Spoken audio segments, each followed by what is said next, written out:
안녕하세요. B급은행원입니다. 바로 전 영상에서 ISA 납입한도 관련 여러 내용을 설명드렸는데요.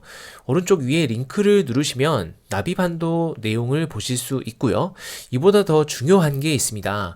바로 ISA의 비과세 혜택이죠. 사실 ISA 가입하는 이유가 비과세 혜택 받으려고 가입하는 건데요. 비과세 혜택도 타이밍이 맞으면 많이 받을 수 있는 팁이 있어요. 오늘은 ISA 상품에 가입하면 받을 수 있는 비과세 혜택에 대해 알려드리는 시간입니다. 이제 시작합니다. Let's get it!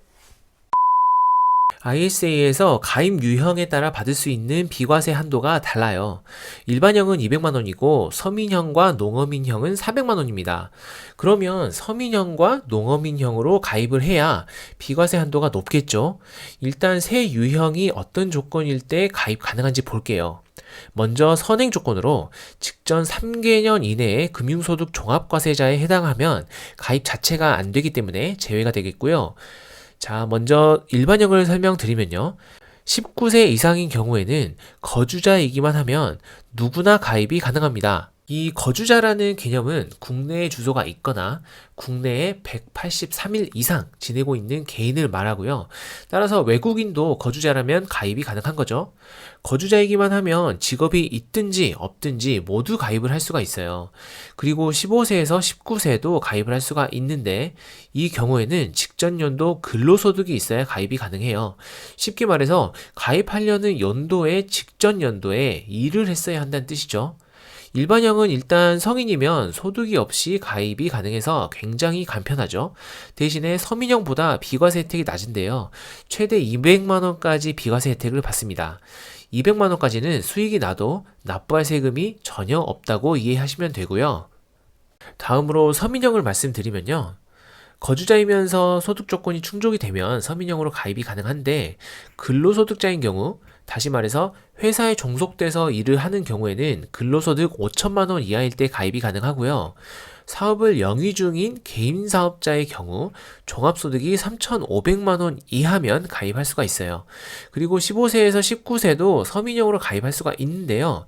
조금 전에 일반형 설명에서 미성년자는 근로소득이 있어야 된다 말씀드렸는데 서민형도 근로소득이 있어야 하고요.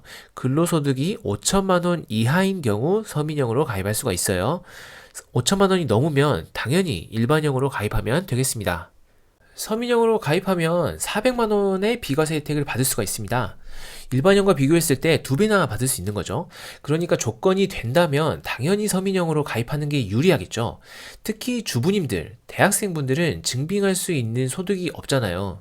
이런 분들은 모두 서민형 가입 대상자예요. 근로소득 5천만 원 이하이고 종합소득 3,500만 원 이하니까요. 당연히 이분들은 일반형 말고 서민형으로 가입을 꼭 하시길 바랍니다. 마지막으로 농어민형이 있는데요. 농어민형은 농어민이라는 것을 증빙하는 서류로 농어민형을 증빙하고 종합소득이 3,500만 원 이하이면 가입이 가능하고요. 서민형과 마찬가지로 비과세 혜택은 400만 원까지 받을 수 있습니다. 일반형은 200만원, 서민형과 농어민은 400만원까지 비과세를 해주는데 수익이 이 한도를 넘어버릴 수도 있잖아요. 이러면 초과 수익에 대해서는 9%로 분리과세를 하고요. 이 9%에 대한 지방세 10% 포함해서 총 9.9%를 납부를 하게 됩니다. 자, 여기서 많은 분들이 궁금해 하시는 게 증권 계좌에서 주식 매매로 수익이 발생하면 비과세인데 ISA 계좌로 매매하면 괜히 세금 내는 거 아니냐, 이런 질문도 많이 하시는데요. 충분히 가질 수 있는 의문이라고 생각하고요. 결론부터 먼저 말씀드리면 주식 매매 차익은 비과세해주는 범위에 포함이 되지 않습니다. 왜냐하면 주식 매매로 발생한 수익은 애초에 비과세 수익이기 때문에 비과세 한도 계산할 때 아예 포함이 되지 않거든요. 이 200만 원은 어떤 수익을 비과세 해주느냐면 이자 소득과 배당 소득 같이 세금을 내야 하는 소득을 비과세 해주는 거라고 이해하시면 돼요. 이자소득, 배당소득 모두 14%에 지방세 10%에서 15.4%의 세금을 내야 하는데요. 이 세금을 안 받겠다는 거죠. 그리고 비과세 한도를 초과하더라도 15.4%안 받고 9.9% 받고 끝내겠다는 뜻이죠. 여기서 진짜 중요한 건 분리과세를 해준다는 건데요. 이 이자소득과 배당소득은 2천만 원이 넘으면 금융소득 종합과세가 되는 것 알고 계시죠? 개인의 소득에 금융소득이 합산돼서 세금을 훨씬 많이 내야 하는데요. 분리과세 대상 수익은 분리과세로 납세 의무가 끝나고 금융소득 종합과세 대상에 포함이 안 됩니다. 그래서 굉장히 좋은 거고요. 특히 ISA를 오랜 기간 운용해서 배당이나 이자 받은 금액이 2천만 원 넘어가더라도 이 부분에 대해서는 전혀 걱정할 게 없는 거죠. 진짜 너무 좋은 상품인 거죠. 건보료 상승 이슈가 있었는데 이것도 해당 사항이 없다는 결론이 나왔고요. 자세한 내용은 오른쪽 위에 링크된 영상을 보시면 충분히 답이 되실 것 같아요. ISA 가입할 때 일반형과 서민형, 농어민형이 결정될 거고 비과세 한도도 결정이 되는데요. 이 한도가 변경될 수 있는 시기가 있습니다. 바로 계좌 만기일을 연장하는 시점인데요.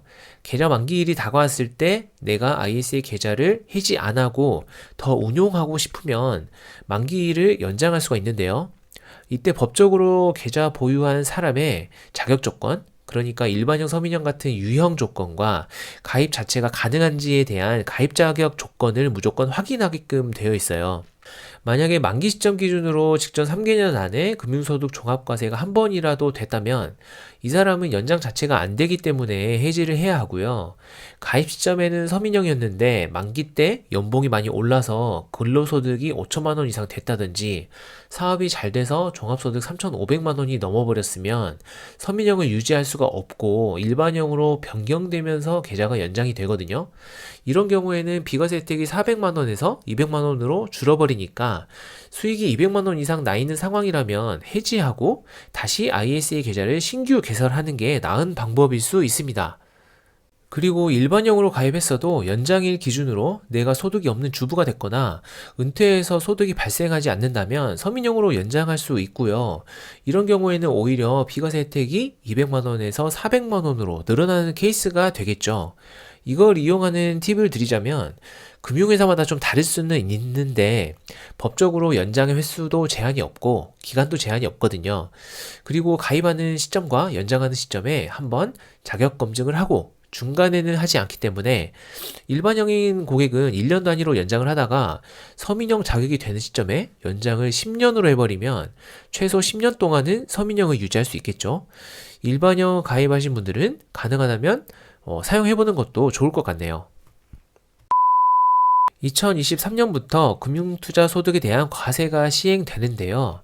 주식 매매 발생 수익과 펀드 수익이 5천만 원 이상 넘게 되면 양도세를 내야 하거든요. 그런데 ISA 계좌에서 수익이 발생하면 전액 비과세 혜택을 받게 됩니다. 아니, 이렇게 좋을 수가 있나요? 그래서 ISA 계좌 개설이 폭발적으로 증가하고 있는 것 같습니다.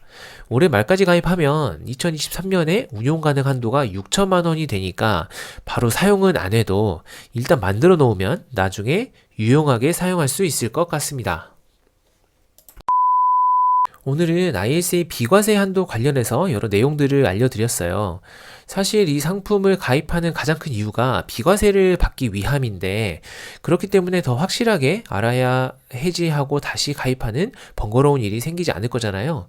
구독자 여러분들께서 유용하게 사용하셔서 도움이 됐으면 좋겠고요. ISA는 꼭 가입하는 것을 추천드려요. 오늘 영상은 여기까지고요. 관련 내용으로 궁금사항이 있다면 댓글로 남겨주시면 궁금점 해소를 위해 노력하겠습니다. 영상이 도움이 되셨다면 구독, 좋아요, 알림 설정 부탁드리고요. 영상 제작에 큰 도움이 됩니다. 감사합니다.